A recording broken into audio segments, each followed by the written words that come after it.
Unfiltered. Like you're in another world, like you zone out. You know what I'm saying? Thank you so much for being here today. It's so amazing to see all your gorgeous faces. Appreciate you taking time out of your Saturday to be here. For those of you who are not familiar with me, my name is Georgii Speakman. I'm an entrepreneur, author, and host. As you can probably tell by the accent, I'm not from here originally. I'm Australian. I lived in LA for nearly 8 years, where I was working in the intersection of tech, entertainment, talent brands, and new media before I planned my grand escape from Hollywood mid-pandemic and drove 10 days across the country with my dog Cookie, which was a lot of fun. We were free for a moment there. And I've been residing in Atlanta ever since. So before we kick off today's panel with these beautiful ladies, I want to give a big shout out to Halidom and our friends Hal and Rosa, Rosa's down the back. Put your hand up in the air, Rosa. Woo! Thank you so much for sharing your space with us today. Hal and Rosa are the owners and operators of Halidom. So this is much an event to bring about greater awareness of Halidom as it is a soft launch for Unfiltered. They run Halidom amidst their other entrepreneurial and creative pursuits. They're incredible humans, very gracious and generous. They are incredible with throwing loads of local events, cultural activations, and are brilliant at supporting the local community. So if you haven't had the chance to connect with at least Rosa, Hal is MIA currently, but he may show up soon. Please say hi to Rosa when you get the chance. And of course, a big thank you to Taylor, Lydia, and the rest of the Halidom team for helping me get today together. Pressure washing and all the things, plant, setup, all that. So I think we can all agree that life is unfiltered. Our creative, entrepreneurial pursuits, and of course the human experience is entirely unfiltered. So I created Unfiltered as a female-focused podcast off the back of a prior show I had in LA pre-pandemic to really hold and support the dialogues with other women that perhaps have had complex, challenging, layered, unfiltered, unpredictable journeys personally and professionally. I guess in the intersection of, I've weaved in AI because I work in AI full-time, but certainly entrepreneurship, creativity, and of course the human experience, because they are all intrinsically linked. I really believe in elevating the voices of women. I also believe in neutralizing the conversation. I believe everybody has a really important story to share. I think we can learn from everybody on the premise we choose to listen. And so without further ado, I would like to introduce our beautiful panelists today. We have Lydia Pierre, the founder, CEO of Pierre Branding Group, Bella Castro, the founder of Vita Bella, and Janaea Bolden, who is not only an accomplished journalist, but also the founder of Curl Mob. So give a little round of applause for the ladies today. Thank you so much for showing up today. Really appreciate you guys so much. I'm going to ask the ladies 3 poignant questions today that are on the more vulnerable side, because we're going to get a little bit unfiltered with all the things. But right before that, let's just get a personalised introduction from each and every one of you. Tell the audience and our guests today a little bit about who you are and what you do. Hello, everyone. Hopefully you can hear me. My name is Lydia Pierre. I am of Haitian descent. I am someone who is in the brand management and marketing space. I also do luxury lifestyle coaching, and what that entails is helping people adapt a luxury mindset where they understand that they are the true luxury. It's not about what is on the outside, but it's what's in the inside that makes you luxury. And as a result, you attract luxury as a byproduct. So that is the core of all of my branding, of my communication, messaging, and everything that I do as a coach, as a lifestyle management person, as well as a friend, a sister, all of the things in between. So I'm very happy to be here today with Georgii, because we were able to have our own unfiltered conversations before even getting to this space. And I just thank her for creating a safe space for me to be my authentic self, because I have the pleasure of creating that space for others. So to be able to find that space in someone else has been amazing. So I thank you. Love you too. Hey everybody, my name is Isabella Castro. I'm just another human in this planet, just like everybody else. I believe that the challenges that I faced throughout my life brought me here and made me find my purpose along the side, which is to help people navigate through mental, physical, and emotional challenges. I was born and raised in Brazil. I played tennis since I was 7 years old. That's how I got here. Graduated from business management, had my own businesses before, help people all around the world, and host retreats, different things. Have now launching my new community in Atlanta, which is based in healthy habits, self-care, personal growth, and just bringing people together from a very vulnerable, authentic place, because we need that. Like, that's what society really needs, for us to really say, hey, I'm a human, I messed up, I had mistakes along the way, but I'm here to empower each other in what I'm good at. So that's what I bring to the table. Again, thank you so much for being here. I love these introductions. I don't think I had thought that deeply about how I would introduce myself, but I'll just say thank you again to Georgie for creating such a wonderful platform for us today and getting me outside on a Saturday, because I like to veg normally. But it's beautiful to see everyone. Thanks so much for coming out. I'm Janae Bolden. I'm a media personality, journalist. I have a 20-year journalism career, primarily entertainment journalism. I worked with pop culture brands like Bossip, XXL, The Source, Vibe. Currently, am a contributor for The Hollywood Reporter, Newsweek, OK Player, Black Enterprise, and Essence. And I founded the Curl Mob brand officially in 2017, but I was probably using the hashtag since 2011. I've been natural for pretty much, I don't even want to say because it's going to tell you my age, but since high school, and I just really encourage people to embrace everything God blessed them with naturally, particularly natural textured hair. It's just, I think, a movement of embracing yourself and being grateful for who you are and being authentic in who you are. And I also really believe in sisterhood, as Georgie said. I think that's where the mob part comes in. I think we're all powerful as community, much more powerful than we could be individually. So that's my little intro. Thank you. Yeah, here. Thank you so much, ladies. So amazing to have you here, and thank you again for carving out time on a Saturday to be here and share. So the 3 questions.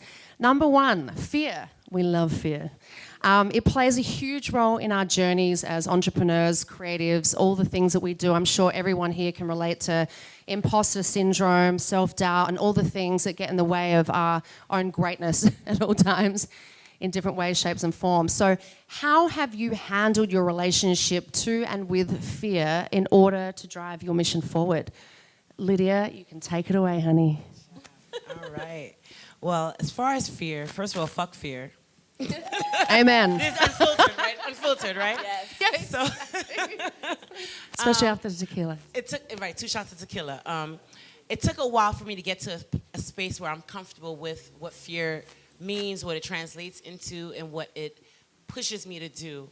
So now I don't see fear as a obstacle, but I see it as a signal, more so, to help me know, like, oh, okay, we about to do some shit.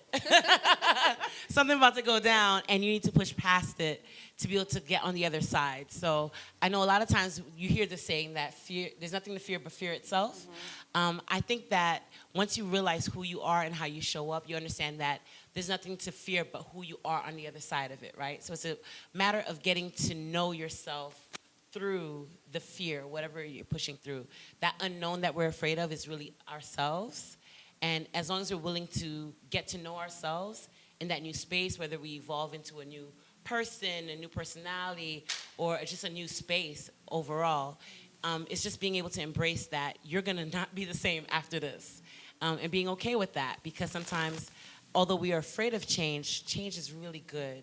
It can be really, really good. And we're not doing all this to stay the same. All these journeys, these friendships, these relationships, we're not doing all of this to stay the same person. So if you're not evolving, you might as well be dead, to be honest. So if we are gonna talk about our relationship with fear, it's no different than any relationship you have with a person. It's about learning who you are in that space, because you can only do so much on your own.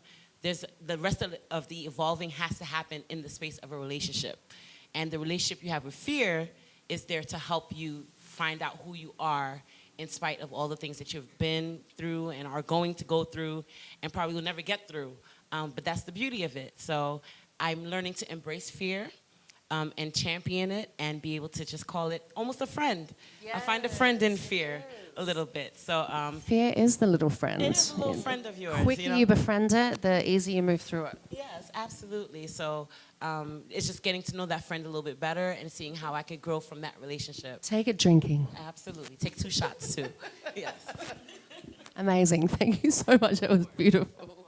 Bella. So I believe fear is a part of us that lives in us, right? So it's not like, oh, it doesn't come up. Like, you are going to be lying to yourself if it doesn't, right? And our matter program, meaning like what is in your subconscious, a lot of times comes from your parents, from family, from your environment, from your background. And all those limiting beliefs are little seeds that got planted in your mind, and somehow they are displaying a different characteristic in who you are. And they are putting barriers a lot of times in the things that you want to accomplish, whether it's through relationships, health, whatever, right? So if you say, oh, I'm going to this workout, but I never done this before, you're putting that fear, you're putting that limiting belief. What if you can try it, right? Or, oh, I have never been in this relationship. Oh, I'm fearful. What if this person has this and that? And you come up with all these red flags because you're not able to face that situation. Or in business, oh, I cannot open my business because what if you come up with all these what ifs, with all these fears, with all these limiting beliefs, they're blocking your path. So I would say just write all this BS that you have self-created. We all do. I'm not saying that I don't. I do too. But we all are in the same journey here. Like, so we can even share with each other, like, what are the BS that I have been created in my mind that are preventing me from stepping into this new level of maybe abundance that I'm creating or happiness that I'm creating for myself? And how can I maybe listen and get inspired by others that have faced those fears that I'm trying to limit myself from? Because we're all around here, we might have been in different paths, in different journeys, that you had overcome a fear that I haven't, or vice versa. And then how can we help navigate through that together as a society? That's the key. That's where we're going to actually unfold to this next layer of personal growth transformation that we deserve. So fear is pretty much a database that it's outdated. We got to evolve. Let's go. I love that, Bella.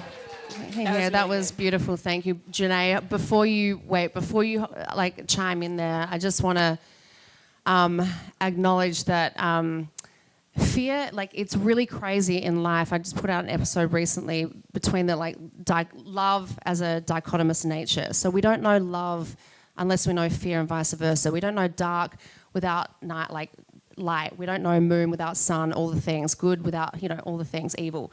So fear is an automatic part of who we are, and it's the constant challenge of battling and balancing all of that and overcoming it and confronting it. If you avoid it, avoidance, biggest pit to growth and evolution. But that's what we're all here to do. That's literally the whole point to human experience, is to constantly grow and evolve. And if you're literally avoiding that, then you're not going to achieve the things we're setting out to do as human beings, to be great and continue to grow and improve. So with that being said, Janae, please chime on in.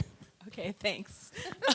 I actually was going to say I have a little bit of what Lydia had to say and a little bit of what Bella is how I think about fear. So it's interesting that you mentioned the little friend, because I have a friend who's a hypnotist, and I used to wear a bracelet that said brave, and he asked me one day about the bracelet, and I told him I have anxiety.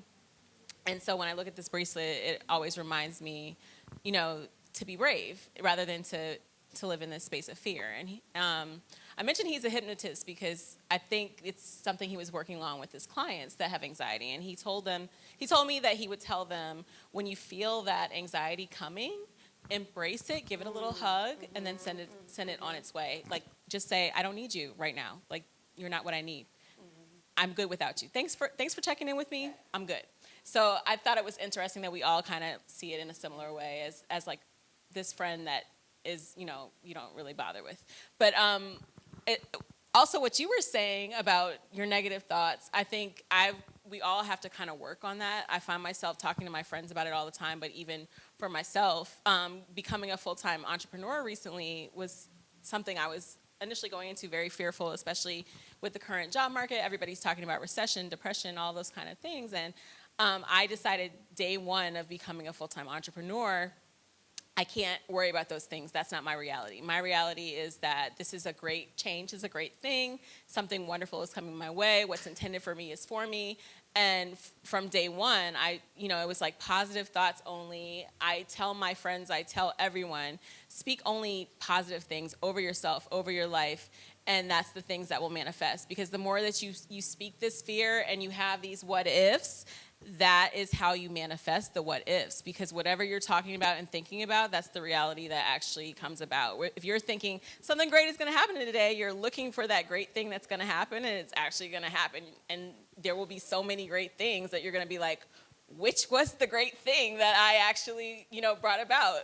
I brought about a great day for myself just because I went into it with the mentality of the greatness that was to come. I had another thought, which has just escaped me, but I know you have 2 more great questions, so we can move right on. You can always respond when it comes back to you, because Okay. the second you let it go, it will come back. So creativity. I believe creativity, I'm sure we all do, is rooted in just about everything, like literal art, accounting, the way we choose to structure a company, a whole range of different things. Creativity obviously comes in various forms. What advice do you guys have for finding balance in business and creativity?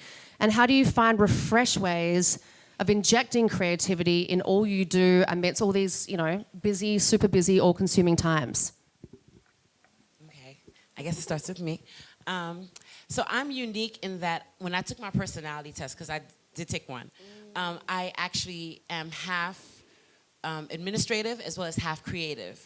So I'm like that unique person that's able to balance the two.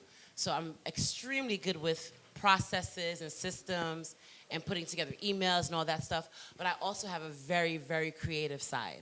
So I'm able to marry the two in a very unique way and bring them together. So it kind of shows in everything I do. For example, I'm a strategist, but I can also pull together some graphics if I need to for a client or whatever the case is.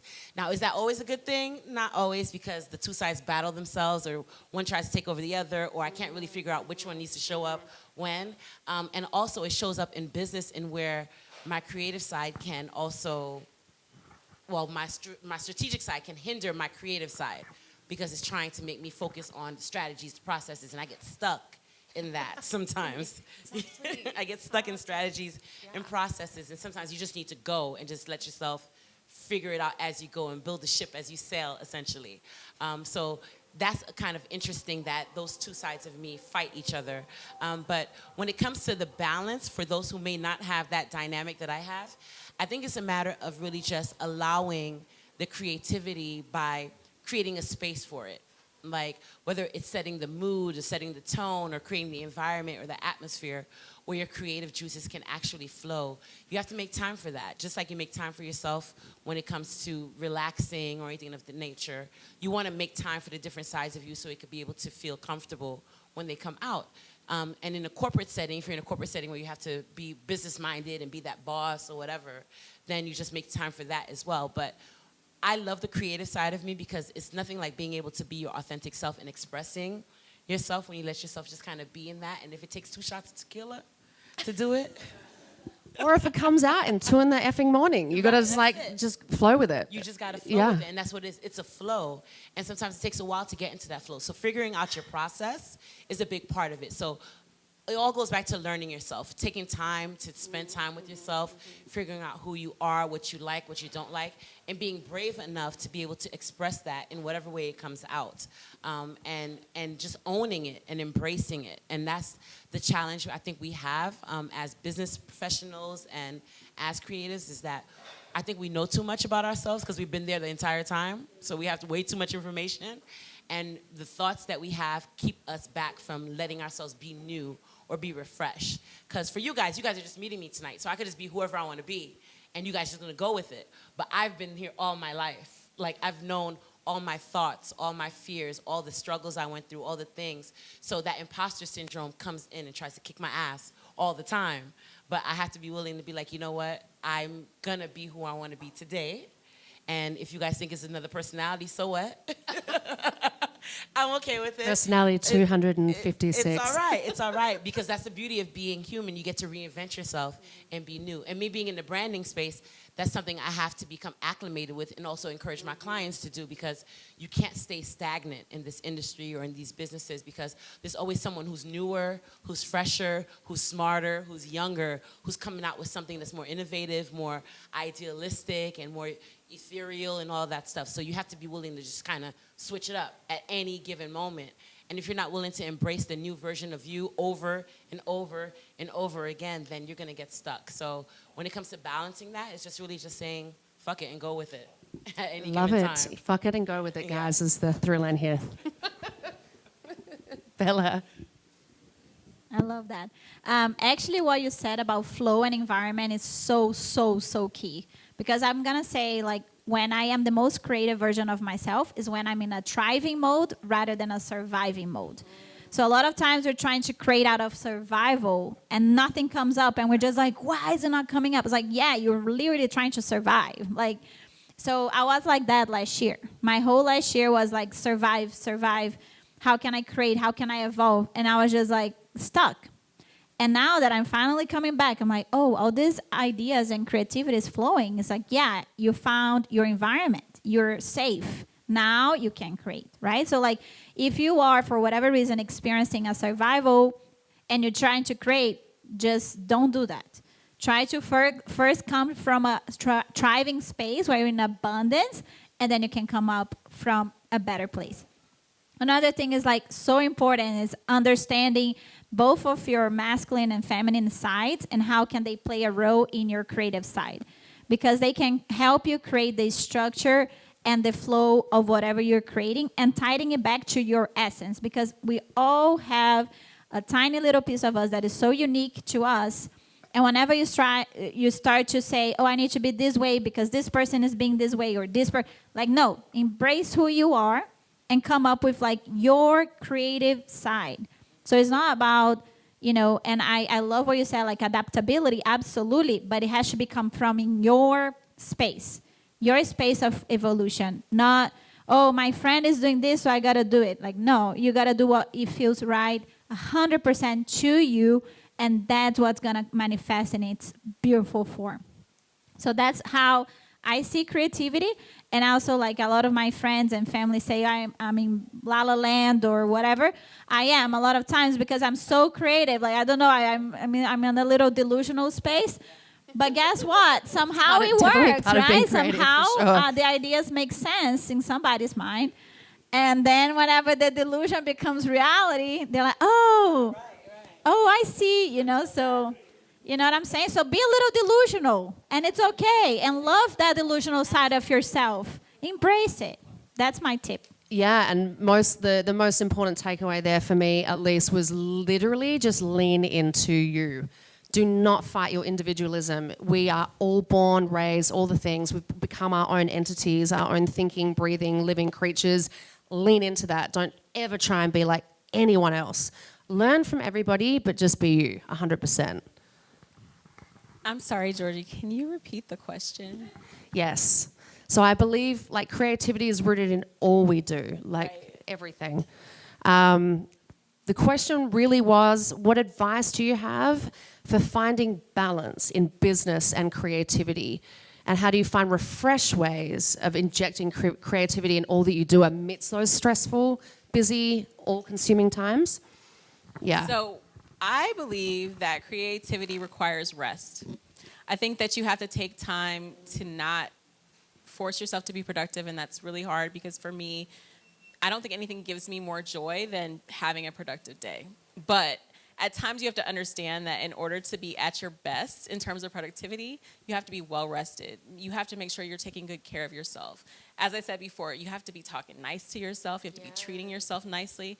When you're not taking good care of yourself, you can't create good product or good art or whatever it is that you do. Like, you can't be at your best as a creative. It really requires rest. And I used to go so hard. I would work 6 days a week. Sometimes I would work 7 days a week. I had no boundaries. If someone asked me to do something, I would try to do it immediately then. And I had to learn to protect my boundaries, protect my space, protect my creativity. I think those things all kind of go hand in hand. In terms of like how I continue to like change within that creativity, a lot of that comes from inspiration and just finding inspiration wherever I go, whether it's like finding it in the environment, in the space that you're in, as you said, or sometimes I might look to like YouTube. I'll go to YouTube and see if I'm in a rut and I can't figure out what I want to wear, I might watch a couple of videos from like a fashion influencer, and that might make me think differently about my closet. When it comes time to writing, sometimes music is what works best for me. I have to like go sit in the music for a while, like just be silent. I recognize we're in this space where, you know, so many of us have ADHD and we have to like multitask, and there's this premium put on being productive and multitasking, but sometimes like the best way for you to really focus in is taking that time to meditate, to do breath work, you know, to take a hot bath.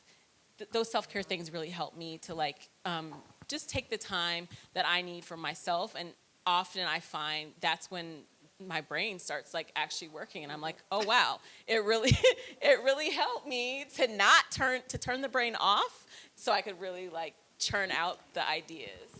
It's crazy how like meditation, all the simple things like meditation, time in nature, just sitting still, actually just not pressuring and rushing yourself, and like tapping in can truly align you with your creativity. And it just takes those simple, calm moments to actually tap in, and for all the ideation, all those beautiful creative thoughts and feelings to like floodgate, as opposed to like rush, and getting into the whole, rigmarole of all. So third and final question, guys, before we open up for questions, in case anyone has any, so start thinking about them now. Building community is everything. We know this. It's instrumental to all the work that we do here, with you guys in particular. What are your approaches to harnessing and building community that have proven to be impactful for the work that you guys specifically do? Okay, so community can be tricky, right? Because as you're building and identifying the people that you even want around you, let alone the ones who want to attach themselves to you, because that's the thing too. As you elevate and you grow and you're figuring yourself out, there's people who insert themselves into your life, and they might do it forcefully, or they might inappropriately put themselves in spaces, or you don't know who's there for what, or whatever the case may be. So as you're building the community, having the level of discernment that you need to be able to make sure like what you're really here for and what you really want, and am I okay with you even being around me, and who are you letting in? And it's not just a boundary thing, because I know we talk about boundaries a lot, and that word has become very much a buzzword. But what do you do when you are elevating and you still want people around you? Because, I mean, you still want to be able to be social and learn people. But at the same token, as you're building and you're elevating, especially if you're a boss or a leader, you can't have everybody up under you or around you or have access to you in the way that you might even want them to. And it's for several reasons, especially me being a brand manager. I understand the importance of creating that level of exclusivity, right? And psychologically, for someone to see you as exclusive, they have to not have access to you. It's crazy, but that's just how the humans work. Like, is that why you're never available, yes, it's the Lydia? same reason people would like it. Like, it's the same reason like people would like to go into an event where the line is out the door and around the block, because it's like, oh, if we get in, we must be it. It's almost like we're... So you're talking about perception engineering. Somebody talked to me about that years ago in LA, and I was like, oh my God, I don't know how I feel about this, but there has to be a lot of it in industry though. Absolutely, and I've come to the resolve that humans are masochists, where they like to be tortured, they like to be miserable. Damn. Because the next like part of today's events is a torture chamber. like, Lydia's cute. Right, no, but I mean, if the more packed an event is, if you're shoulder to shoulder, it must be popping. It must be great, because you can't breathe and you can't, and people like that because they think that's what it's supposed to be. But when it's an environment where you can breathe and enjoy and actually speak to the person next to you and get to know them, they don't really see that as being as valuable as a place that was packed out because the line was out the door and you happen to get in. So when it comes to building community, it's kind of like, what are people really in it for, and understanding. And once you figure it out, other people might not be on the same page as you. So trying to navigate that space, like, what are you in it for versus what I'm in it for, and are we in the same page? So can you be part of my community if my community is more about being intimate and getting to know each other and having that real sisterhood or brotherhood, because I'm all about the men. I ain't gonna front. Like, I love women, I do, but men are my heart. Women are my hand, men are my heart. Like, I really think that if men were able to really have the community that women are able to create, where we are able to socialize and talk and just kind of vent, I think we'll have a much healthier community, because I believe that men are our covering. That's just how And I've grown society, up. a healthier Yes. society, probably. Yeah, a healthier society, yes. But because they don't have the opportunity to really get together and be able to vent and be open, I think we, unfortunately, as women, have to deal with that. So I just wish that we could find a way to be able to be honest and open and vulnerable and transparent. And people use the word transparency in kind of in tangent with honesty, and they're not the same. Transparency is giving information when no one's asking for it. You're just kind of just being, just really just very open and transparent about what you're dealing with and what you're going through and how it can potentially help the situation or even hurt the situation. But honesty is how you answer when you're asked a certain specific question. So if you ask the right question, you might get an honest answer. But if you don't ask, I don't tell. That's what honesty is to me. But so I appreciate a space where people are transparent and are willing to be able to give you information that you might necessarily even know to ask for. And for me, that's the community I would love to build and like to create, and I like to have around me. I don't want to wait till I ask the right question for you to be able to tell me, oh, Lydia, it's safe here.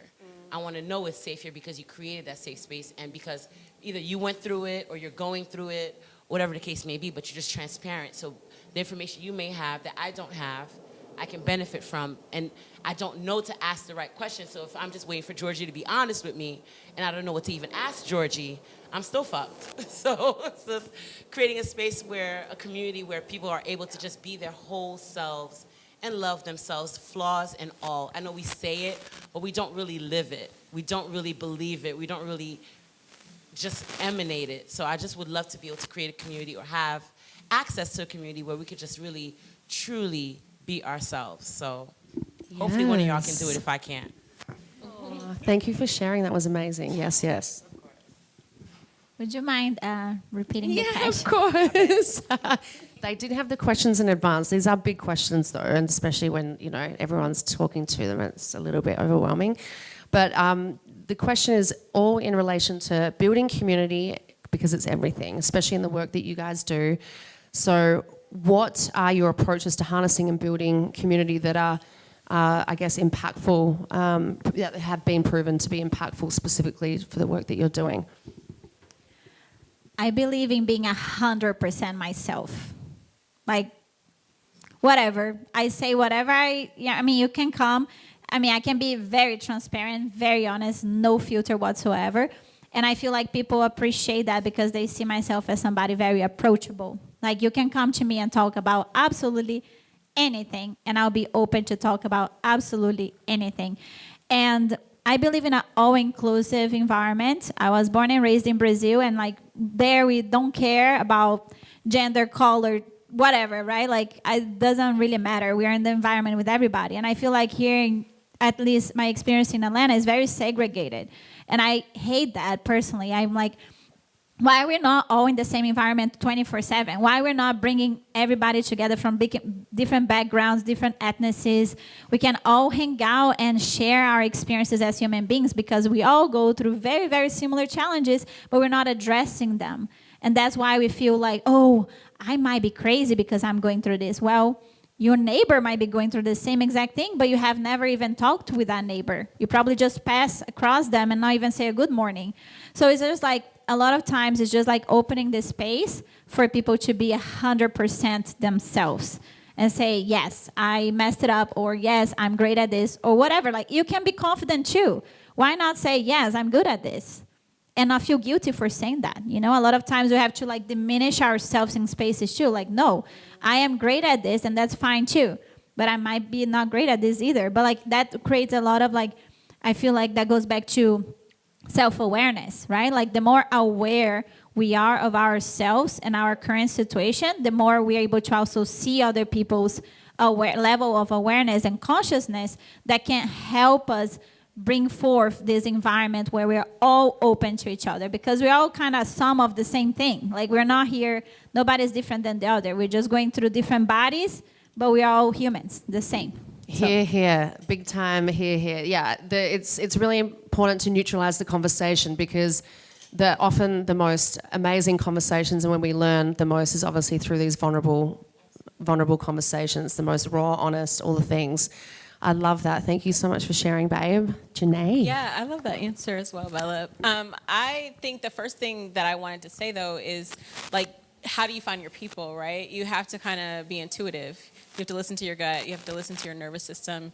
You want to go where you get the good vibes. Like, when you meet someone who has good energy, you're really drawn to that. You want to repeat that. You want to be around them more. So I think for myself, like, I used to work in the gossip space. And so I had to intentionally be very mindful of my energy when I was around people. Like, as a journalist, I think it's a great skill as well because that's how you get people to trust you. But I want to be genuine about it. I'm not just trying to get people to tell me things because it's going to make a better story, but I genuinely want to write the best story, something that the subject's going to be happy about, something that I can be happy about, something my editor will be happy about, something that readers are going to be interested in. And I think that I had to really work on my energy for that. So I moved around just really creating a lot of intentionality in terms of being a positive. A lot of what you said, that's why it resonated with me, because that positivity that you just want to always kind of carry with you. And, you know, people will tell me sometimes you have incredible energy, like it's undeniable, you have aura, all of that thing. It's something I have cultivated because I think I love hearing that I make people feel good, and I love when other people make me feel good as well. So I think, like, I always pay attention to my gut. Like, when I meet people, you can kind of tell who's telling the truth, who's not being honest, and I think that's kind of what I draw community from. The other thing I would say is look for it in unexpected places. Look for it just however you can, and creating those small group environments where you can kind of mix friends from different backgrounds. And I like doing things like that. Like, I'll make a dinner reservation and I'll invite people who don't know each other, and then I'll kind of think about, like, okay, this person works in film and this person works in film, and they don't know each other. They should know each other, but they do two totally different things, and it makes for the most fun conversations. Last year for my birthday, I had 4 different events, and I had really small group dinners and brunches.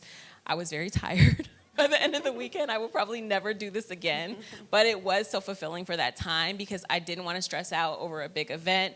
I really just wanted to see the people that I loved, and instead of thinking about, like, this is, you know, my girls' night crew, they all know each other, I was like, no. I'm going to just create these 4 time slots and send them to everyone, and then that's kind of how the groups ended up forming, and it worked out really well for me. The other thing I will say is with cultivating a community with Curl Mob, it was something that I really saw when I started at NYU. That's really when I was wearing my hair natural for the first time, and walking around, a lot of my friends were not natural, but they became natural over the years, and that's when I started the hashtag Curl Mob, because I just love to see all the different textures of natural hair in a photo. Like, I think when you see a photo of a beautiful woman, it's like a beautiful photo, but when you see a photo and there's like 10 beautiful women and they all look different, I think there's nothing more beautiful than our diversity. And I think so community has always been very important to me in that way. It was like finding these things that we can connect on and that we all love about ourselves and about each other. It's always been a really valuable part of my life. So I think that answers like kind of both parts of the question. It does, and I love the intuition piece in particular because I think it's such a powerhouse tool us human beings have, and the more we can trust and lean into it and build our genuine, authentic relationship with gut instinct and intuition, we're just going to be so much more happier, in tune, successful, aligned, all the things. So couldn't agree more. Thank you so much for sharing, ladies. Can we give our ladies just a little round of applause for sharing? Thank you so much.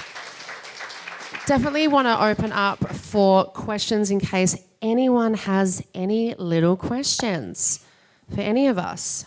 Yes, Laurie. Hi, Laurie. You did such a great job. I love this. Georgia, I'm so proud of you. Thank you, Halidom. Thank you so much. So my question is, because I'm in a season right now where I'm having a hard time finding balance. I have 3 entrepreneurial endeavors on top of a corporate job, so I'm juggling 4 different businesses all at the same time. How do you guys find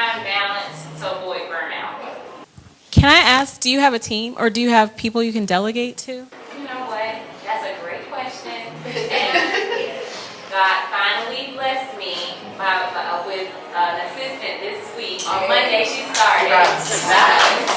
And it's been finding a needle in a haystack because I have literally tried maybe 22 different people. And I finally found one to assist me administratively with all 3 business endeavors. And with one of the main ones, which is my charity, I do have a COO that has been very, very helpful, like my right and left hand. But I do need a bigger team because it's literally 3 different businesses and they are taking off drastically at such a fast pace. Yeah. So You cannot do it all. I just wanted to start by saying that because I know I went through that season as well. Are you using AI? That's the other thing I would ask. no, I'm not. Okay, so I definitely encourage you to invest in Come AI, talk to me, and Laurie. Georgie can Yeah. definitely help you there. But there are so many different tools, like no matter what you're doing, that can help, like, kind of streamline your processes. Yeah, and I think this is like an hour-long plus conversation. That there's so many ways to answer your question. I think it was Aisha. Where did she just go? She was there one second. She's gone the next. I think she's gone to use the bathroom to tell her later that she got a little shout out. But it was on her interview that she talked about surviving before thriving. So it's literally about prioritization. What can you do without? I'll give you a perfect example. When I was, I started Outlier, my consulting business. I was managing talent in LA and doing go-to-market strategies for startups. I also had an opportunity to start a record label, and then I started an artist alias to write piano albums and release and distribute those. Then I started Outlier TV, my podcast and radio show. It's a lot, right? So we can all just eat all these opportunities and endeavors, but then it has to become about, okay, what's making me happy? What's essential right now? What are the most important things? Where do I make my money so I can eat, survive, pay the bills, pay the rent, all the things? And peeling back the layers from there and maybe lessening the investment against some of these endeavors. So you want to give 1,000% to everything you do naturally, but you might only be giving 10% for a while, for the first 2 years or 3 years or 5 years to something, which might be the third layer to what you do. But you're giving 85% to the main prioritization endeavor and then less against the other endeavors, and literally breaking it down in silos and building blocks. And then also the big thing is time. So treating the day, whether you rise at 5 or rise at 8, you've got to work that out. And how many hours can you go the distance? Are you an 18-hour day girl or are you a 6-hour day girl? You got to work out your biggest windows of productivity and literally treat the day like every half an hour in blocks. So this half an hour I'm going to go hard at this. This half an hour I'm going to have lunch and walk the dog. This half an hour I'm going to do that. Like literally get like crazy about your, like I want to say like an army person, just like militant about your time investment so that you're executing at your maximum capacity, but noting what your realistic execution abilities are. So if you start falling asleep at 5 and you're not going to be productive again, but then you're productive again at 10, you got to acknowledge all of that and then factor in how you're going to work those hours and work that time to get the most out of yourself without burnout, because it's obviously balance at the end of the day. And that includes carving out half an hour for meditation and prayer at the beginning of the day, or an hour for exercise between these hours, all the things. So just hardcore militantness against your time investment as well. I think I would say that's important. I mean, if I could piggyback on that, and hopefully it helps everyone. Similar to relationships that we were talking about earlier, I think at some point as an entrepreneur, you see your businesses as family or as a person, or I think if you personify it to some extent, you'll be able to identify which friend is helping me out right now in this season. Like which friend looking out for me right now, which one got my back right now, because with any endeavor or any journey that you're on, it's going to have its ups and its downs and its seasons. So if you are really truly in relationship and you're getting to know your businesses like the friend it really is, and you get to understand what is its season, then you know which one to focus on in what time period or whatever the case may be. So you could whatever you give more focus on is going to be what thrives. So you want to figure out which one do I focus on in what season, and which one can kind of coast while I'm focusing on the other two. Just like with your girlfriends or your home girls or whatever, there's going to be some, like, right now I could give you my energy. Right now, y'all got it. You're good. You know, so try and figure out which businesses can survive without you a little bit, and then which ones you got to really zone in what season, because then you'll be able to make sure you're really benefiting from each one at each time, because they're your best friends. If they're feeding you, they're housing you, they're clothing you, that's your best friends. And you need to treat it as such. So really just get to know them really well, personify them, be like, this is my homegirl this season, I'll see you next month. And then you just do it that way. Just because I understand how it can be a lot to be someone, the one person who's overseeing all of it. No one's gonna know your businesses like you do. And even if you try to build the team and you do build the team, there's still gonna be that part of you that feels like, I know the ins and outs of this and I need to be able to focus on it. So figuring out who you want your friends to hang out with. So you build the team like, okay, you guys could take care of this one, y'all take care of that one, and then you could just kind of jump in when it's really important for you to be there for each one. But other than that, just trust and believe that they got it. After you build that team, trust, believe they got it, and you just focus in on each of your friends when it's time for you to focus in. Beautiful. Great advice. I'm not the best person to give advice on that because I personally, I had 3 business, okay? And for me, it didn't work because I was overworking myself and nothing was getting done in any of the business, right? So I'm not the best person, but I'm not the best. I feel like I need to be a better delegator as well. I tend to just like, I want to do this and, you know, I want to take, and then I started realizing, I was like, none of them are being successful because I'm trying to split myself everywhere and not giving myself the necessary energy that each one deserves from me, right? So I would either say master delegation, right? And create systems and processes. If I could go back in time, that's what I would do. But today I was like, I'm gonna focus on one thing because I also deserve to live my life. Like I need to, okay, this is my business and everything else, my life, my friends, my family, everything else also, you know, has to come too in play, you know, like you gotta remember yourself and your beautiful soul. So don't forget yourself. Thank you, ladies, for the gym. You're welcome. Anyone else for any additional questions at all for today? Don't be shy. Yes, Jess. I know Janae talked about making sure like you're taking time off and like refueling yourself. It's sort of a two-parter of like, what do each of you do to sort of fill your cup back up? And also, what do you consume that helps fuel and spur your creativity? I know some creatives like enjoying things, enjoying music, going to art, enjoying fashion, things that will sort of fuel and spur more creativity.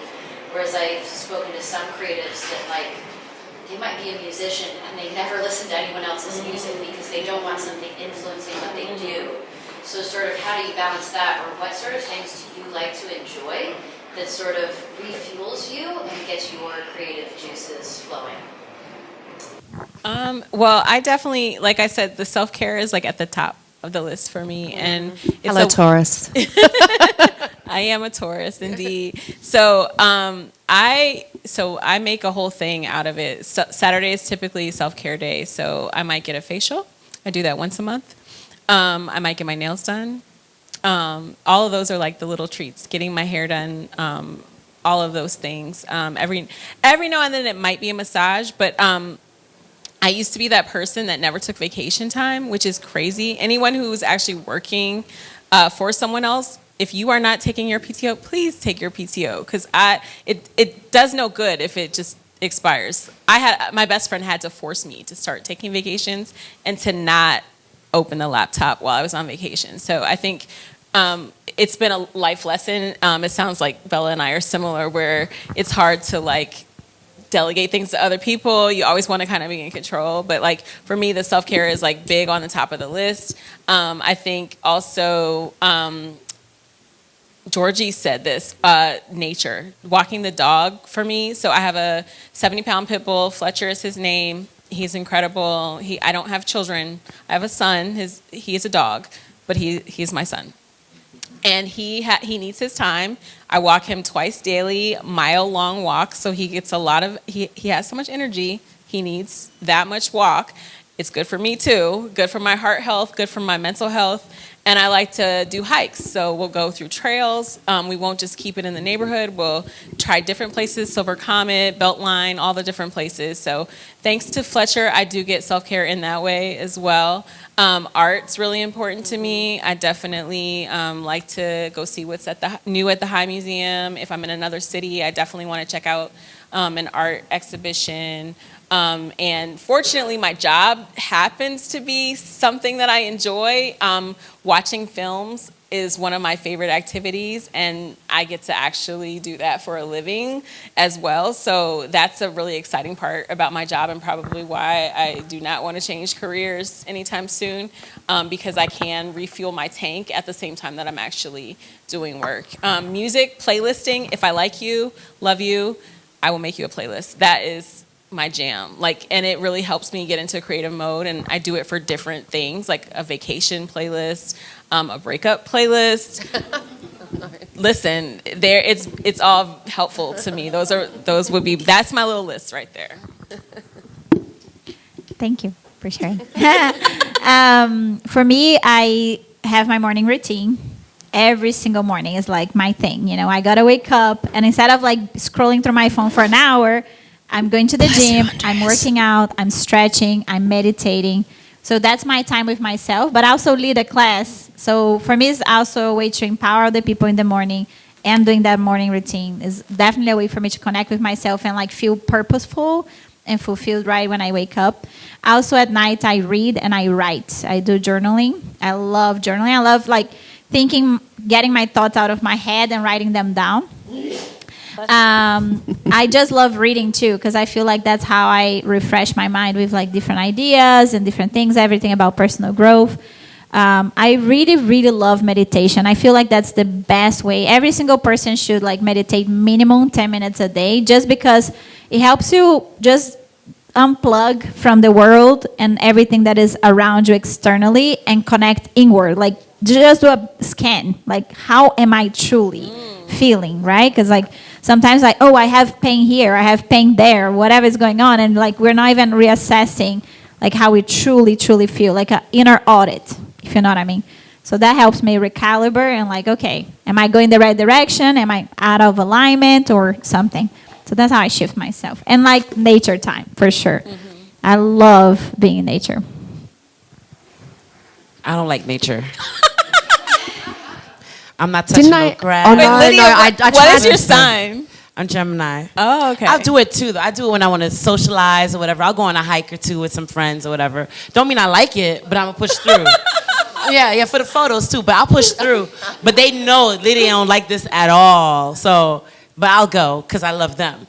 But nonetheless, naps. Oh my gosh, naps. Naps. What's the ideal time frame for a nap? As soon as it hits. No. As soon as it hits, you run for the bed. A 20-minute nap or an hour-long nap? Yeah, so I listen to nap time videos or meditations. So it's usually about 25 to 30 minutes. You play the video. I have them recorded as well. If you go to my website, The Corporate Socialite, I love them so much, I recorded my own. So if you guys want to hear my voice talking you to sleep, yes, you can absolutely go to it. Go to thecorporatesocialite.com. Click on mindset, and underneath you'll find videos. But I do siestas in the middle of the day, and as soon as it hits, I run for the bed, the floor. I love the floor because you can't fall off. But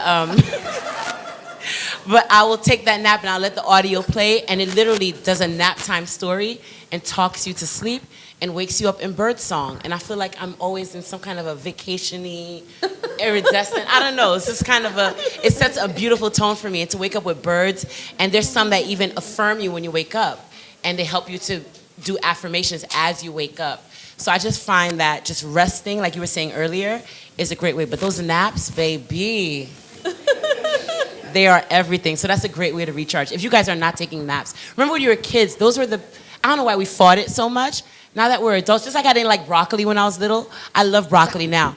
And I love naps. I love naps. They're a beautiful, Well, the amazing Europeans thing. survive off their siestas, so, Yes. you know. It's only Americans who don't do it. We're so Yeah. busy working. We got to grind. We got Yeah. to show that we're so productive and everything. But in other countries, they literally take their time. They just wander and just figure it. Like, it's only in America that we do this overworking and we look like we're bosses because we're busy.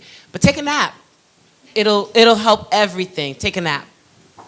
Yeah, I'd like to chime in on this one. I was speaking to Time earlier about blocking out the day. So, big go with the flow girl, like trust gut, trust instinct, go with the flow. What's the mood of the today? Like, always very productive. But I will, in my mind, got to have time in nature, got to carve out the morning meditation, got to get into the day with the herbal teas, the coffee, staring into the sun, connecting with nature. Definitely a quality call a day, whether it's family back home or a friend. 100%. I'm a Taurus too. Wait, so did you say quality koala? no, quality time in the staring at the sun or in nature. Yeah, koalas too, but they're not here. But yeah, they'll breakfast. Cuddle a koala a day. No, and just I guess all the things. Throw in saunas. Being a Taurian, too big on self-care. So if I need to go and get a massage, have acupuncture, do all the things, like I will spend the money on that stuff. I don't spend a lot of money on clothes or makeup or those things. I spend a lot of money on self-care, massages, acupuncture.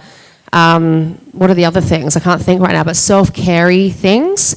And travel. If I can get the F out of the environment and switch the energy up, it is so effing good for the soul. But Jess, I feel like you rock and roll life every day. Like you get into the world and like embrace life in such an amazing way. So I think it's just making, in my mind, okay, I'm going to finish my day at 5, great. So from 5 to 6, I'm going to take the dog into nature. 6 or 7, I'm going to blah, blah, blah, blah, blah. Cooking. Just finding time to factor in all the delicious, yummy things that make life enriched as much as possible. Yeah. Hopefully that answered it. Any last questions, guys? Brian? Thank you, by the way, for all the great information. I learned a lot. So, in all of your experiences, what is like the one advice you can give to any entrepreneur and any one of us that's going to be able to help us better our life in business and even personal? So I'd love to hear what would that be. One thing I've always done is always have as many prolific mentors and 10 times more successful, 10 times more experienced people in my life. So instead of shying away from the experience, knowledge, success, wisdom of others, I will lean all the way in. Ever since I was a teenager and kid, always I've surrounded myself by much older people that are already established, already very successful, and always ask a fuck ton of questions. Hence why I love having a podcast. I genuinely love learning through others and asking questions. And my advice would be to literally treat yourself as though you're always a baby student. You do not have the answers. You do not know it all. You are always learning. You're always in the mindset of growth. Don't ever think that you have all the answers. And so that's how I live my life. Everyone else has the answers but me.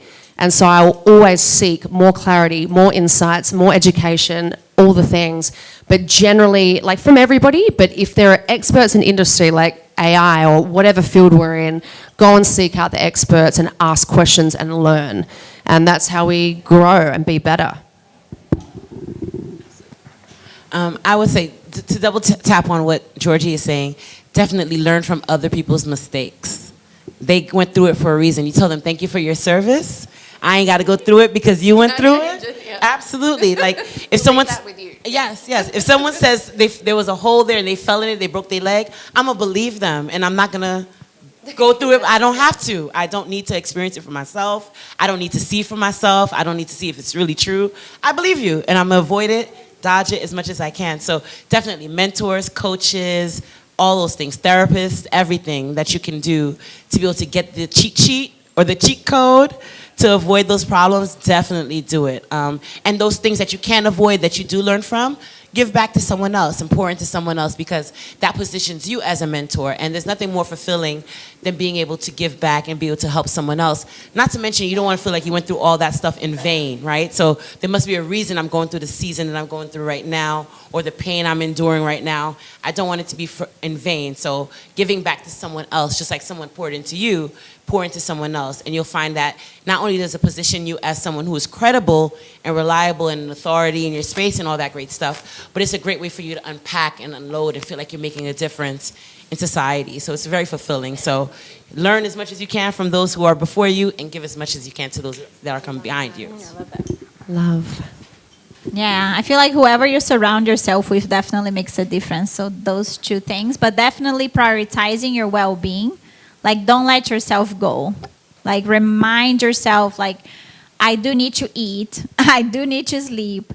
I do need to nurture myself and take care of myself so I can actually be productive, so I can actually show up as a functional being for my team, for my people, for my clients, for whoever, because they'll notice. They'll notice if you're, like dragging your feet, or if you're mentally exhausted. Like, you want to protect your peace and protect yourself, so that way you can actually pour into people from a place of abundance. So that's self-care. Prioritize your well-being.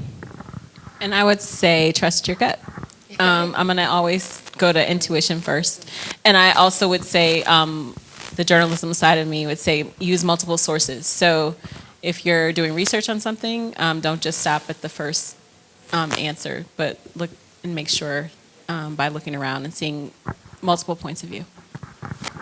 Yes, I love that. Amazing. Any final questions before we... Yes. Hey ladies, thank you for such an insightful discussion today. Just tying it back to being unfiltered. How do you all navigate the space of being unfiltered in all the places and spaces without being offensive? Like, don't ask me. Okay. Here. Sorry, I said, just tying it back to being unfiltered, I asked how they navigate the different places and spaces with being unfiltered and maintaining their integrity without being offensive. That's a hard one, because like Lydia was talking about transparency and how important that is, and I'm big on transparency. Like, first of all, I have a face that, like, whatever I say, my face is going to tell you the truth. Like, it's not going to lie to you. I'm going to, like, I'm going to be like, and I know that it tells on me. So I have just learned to be honest at all times. And I think it is sometimes to my detriment. I have gotten a few feedback notes before that, like, certain things weren't well received. But I think that at the end of the day, it goes back to, like, your people will find you, your audience will find you, and just trusting in that being 100% yourself, as Bella said as well. Like, I just love that we're all, like, in synchrony in terms of, how we kind of live and vibe. That's really the best you can do. You can't beat yourself up. Everyone is not going to like you. Everyone is not going to like everything you have to say. Like, I think sometimes that is actually a good thing, because by disagreeing about things, that's how we have better communication. But people just don't like, most of us don't like confrontation or difficult conversations. That's a whole other story that we don't need to get into right now. We'll be here for another hour. But I think that's how I look at it. You just have to choose to look at it like, I'm going to say it how I feel, and if you like it, great. And if you don't like it, sorry. Like, that's it. Yes. For me, I believe like very highly in emotional intelligence. So practicing the way you say it, to how you say it, and with the tone, right? It's like sometimes you gotta like take a step back, take a deep breath, and just analyze the situation as a whole. Like, how is this person coaching me going to be truly receiving this message right now? Because I might hurt this person. And I'm not saying that I haven't done that. Like, we're all humans, right? Like, for example, my sister is here. Like, I've hurt her multiple times. But she hurt me too. I was wondering why you were crying, we love each other, right? But I'm saying it's like, because we're like, you know what I'm talking about. But in the end of the day, it's like for business purposes and for like relationships that demand a little bit more of like that technicality, I think it's very important to measure how you say things from a place of love and truth.